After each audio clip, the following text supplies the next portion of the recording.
میرے نبی رحمت سید دو عالم صلی اللہ تعالی علیہ وآلہ وسلم نے ارشاد فرمایا، جمعہ کے دن مجھ پر کثرت سے درود پڑھا کرو۔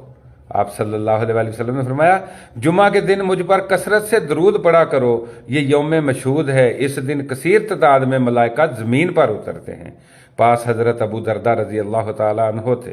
ابو داؤد میں روایت ہے، عرض کی یا رسول اللہ صلی اللہ علیہ وآلہ وسلم، اگر آپ کا وصال ہو جائے کیا آپ تب بھی یہ عمل جاری رکھیں؟ تو نبی پاک صلی اللہ علیہ وآلہ وسلم نے فرمایا، اللہ نے مٹی پر حرام کر دیا کہ وہ نبیوں کے جسم کو کھائے۔ آپ صلی اللہ علیہ وآلہ وسلم نے فرمایا، نبی اپنی قبروں کے اندر بھی زندہ ہیں، اللہ تعالیٰ انہیں رزق عطا فرماتا ہے۔ سبحان اللہ۔ تو جمعہ کے دن کثرت کے ساتھ نبی پاک صلی اللہ علیہ وآلہ وسلم پر درود اور سلام بھیجا کریں۔ درود شریف یہ دکھوں کا مداوع ہے۔ آپ صلی اللہ علیہ وآلہ وسلم نے فرمایا، جو